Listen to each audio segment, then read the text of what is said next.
Contemplate the workings of the inner being. Your eyes are wide open, but are you really seeing? Welcome back to Mentor in the Mirror. I'm Ta. I'm Cole. And we are Ta Cole. So today we're going to talk about marriage. Marriage is what brings us together.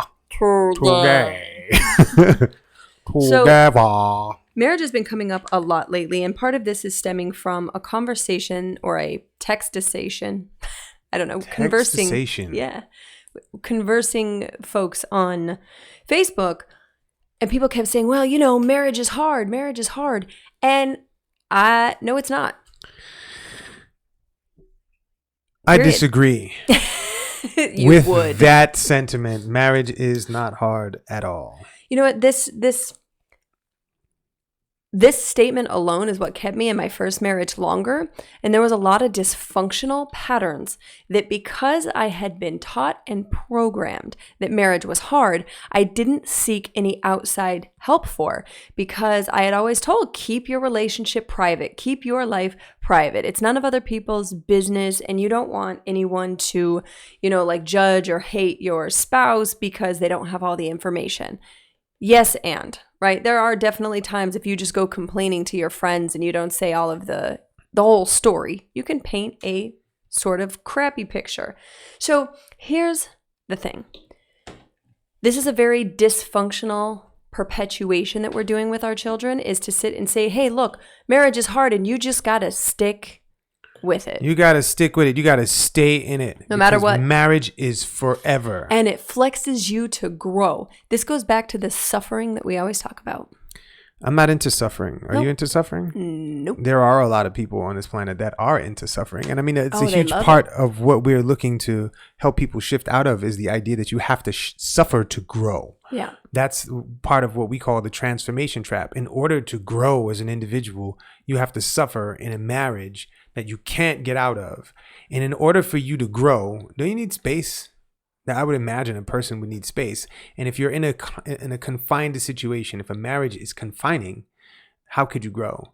And, for as far as our relationship is concerned, you are yourself in your entirety. You can do whatever you want. You can go wherever you want. You can speak to whoever you want. And I'm the same way. And in that space, we can support each other's individual growth as people who are in a quote unquote marriage. I don't consider our marriage to be akin to the marriage of any other situation. Well, this is our construct. Yes. And marriage is a construct in and of itself.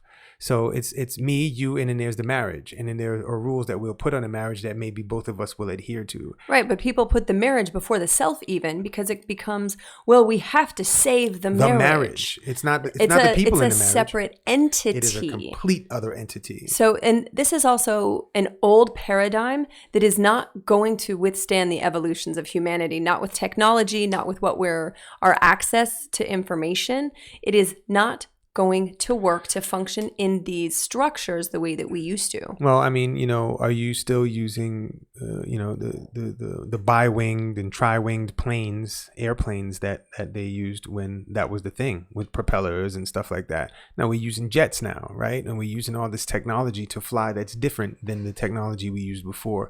Our marriage technology has not evolved.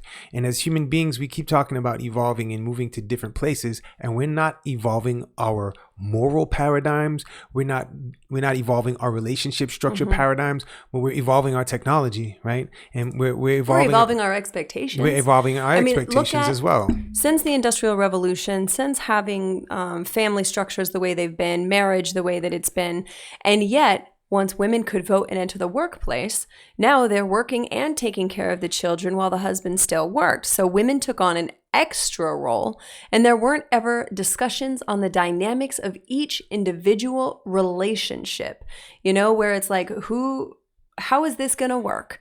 In the past, it was a lot easier for people to assume what their role was in a household. Whether they wanted it or not is immaterial. But the Bible says. The Bible's always said. And the Quran says. And the government says. And the government says. And my mom says. And your dad says. All of this stuff was established how long ago? Mm-hmm.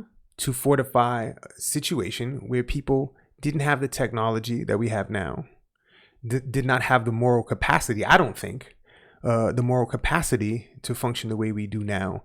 And so we're still living by these old paradigms that are actually causing a paradox because of the technological advancements we've had in our society. And we don't need to function the way we used to function.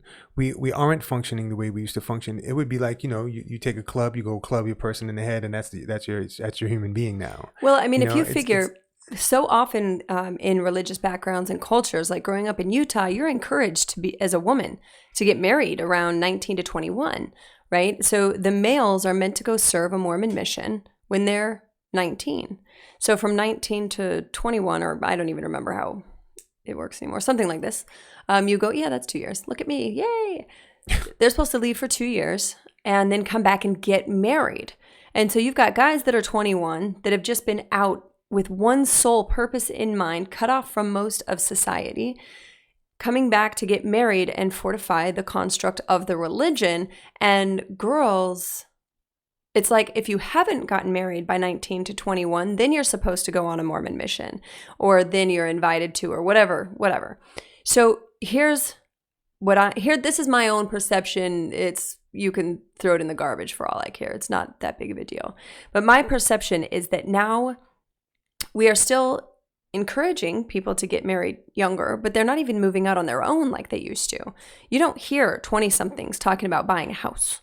You don't hear 20-something. They're talking about a completely different thing, and yet we're still adhering to this old system. Right. And these old structures were designed to fortify people in the way they could live back then, the way we had to hunt, or the way we had to gather, or the workhouses, or the technology that we had. You had to work at the steel mill, or you had to work, you were cutting logs, or you were fishing, or whatever you were doing. It's not similar to what's going on now. And we still have these old paradigms that were actually built into the religious structures, that were built into our government structures, that don't serve us now. I mean, look at the Constitution of the United States. A lot of that does not serve us right now. True. And people are still following it to the letter. Well, our Constitution says this, and this is how we have to do it.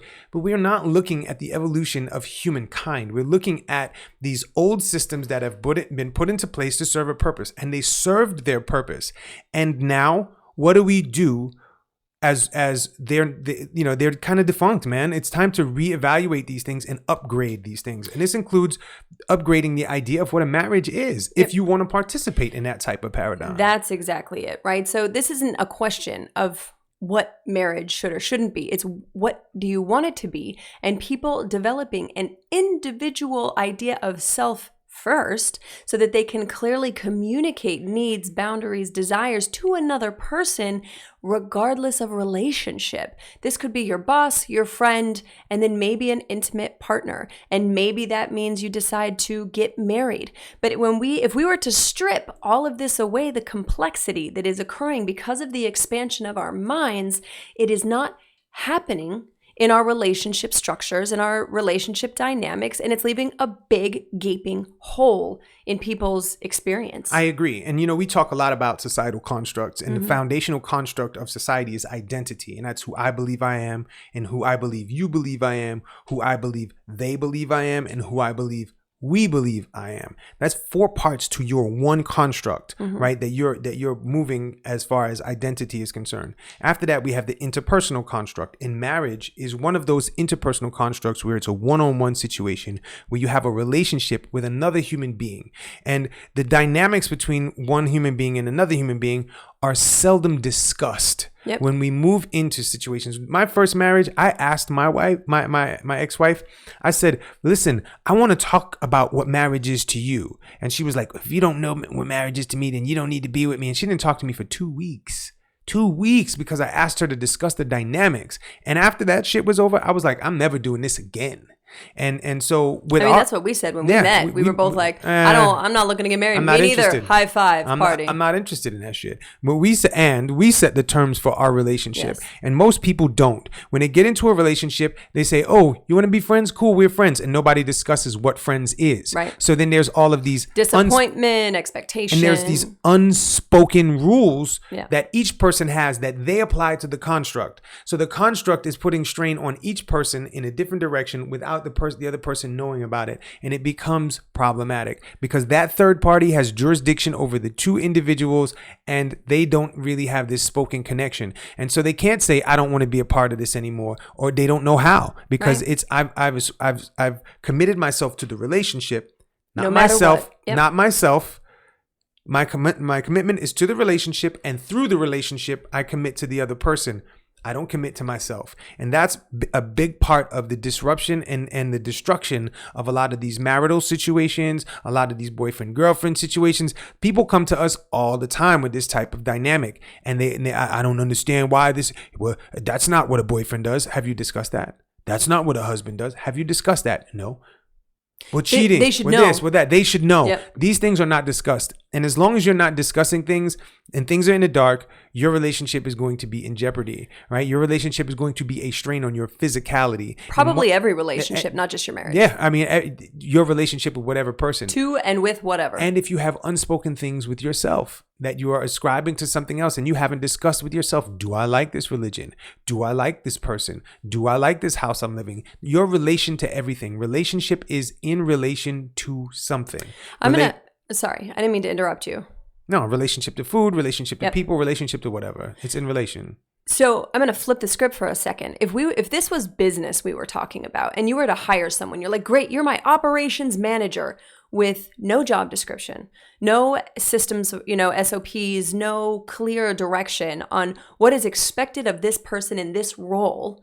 What is the likelihood that your business is going to be successful? And this is the perspective that we flip onto a lot of the entrepreneurs, especially the optimization obsessed ones, that can do this with their teams and with their business and have not considered doing it in their relationships and friendships. Nope. When it's like, let's come up with the terms of engagement here. What is it to be my friend? When I'm looking for someone to be proximal to me, to be in relation to me, to date me, have sex with me, whatever. Right. Here are the dynamics, and here's what I need, here's what I would like, and here are the deal breakers. Right, and here are the boundaries, here are the metrics. Yes. If this is not reached by this time, then I'm out or something else is happening. Yeah, and you can do it without an ultimatum. Yeah, but this is where I am. This is not pressure on If you. you don't. Right. This is not if you don't. This is like if our relationship doesn't progress to this, if our interaction doesn't progress to this, then I'm out, or then I'm changing to this, or I'm going to have to add another person, or whatever it is.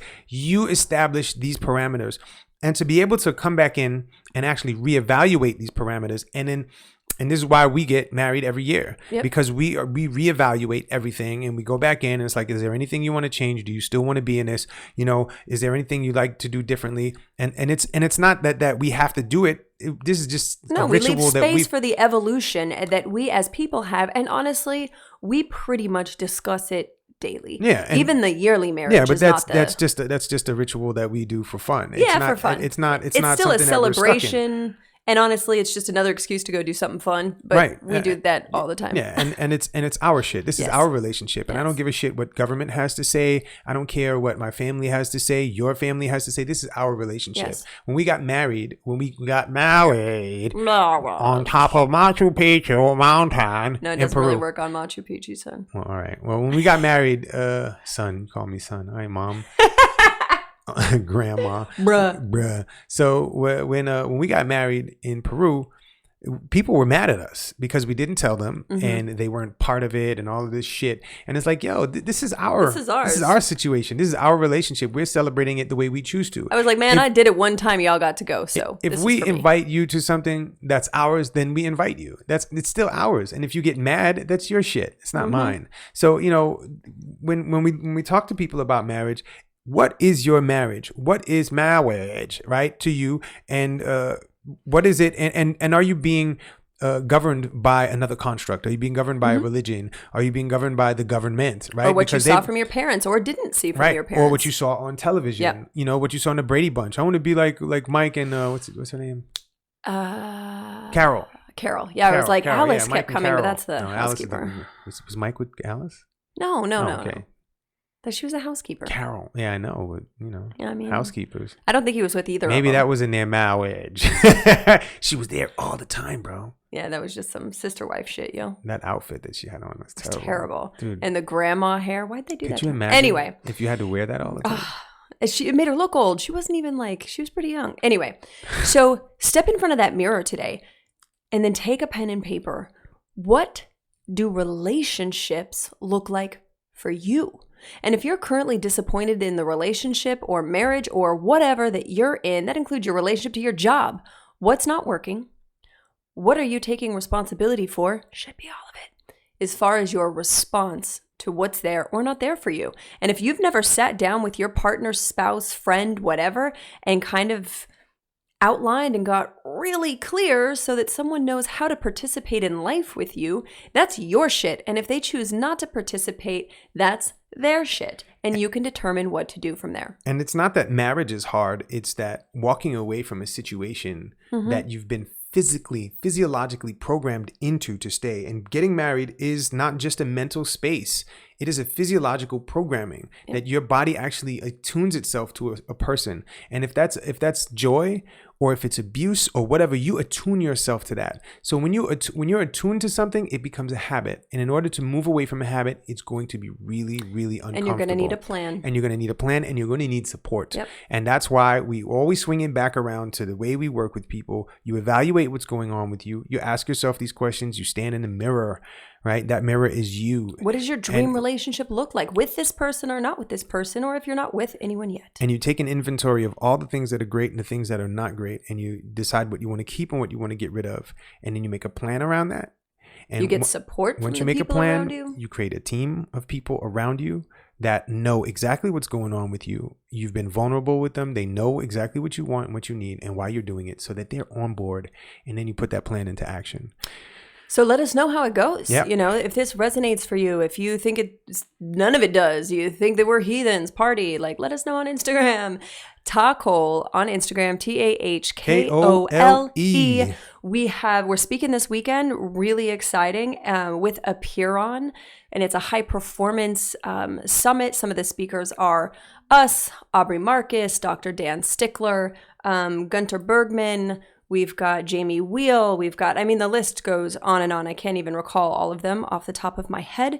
So if you're going to be in Austin, come hit us up, join us. You can find the event on Facebook, I'm sure. Neither here nor there. I'll put the link in the comments in case you're going to come. And as always, we love you so deeply. Just make sure that you share this episode with a friend and maybe with your partner. You know, can you get together and have that creative space? So rate, review, subscribe, share this episode with a few friends. Shoot, let's get it on. Let's get it in. Oh, baby. Be free.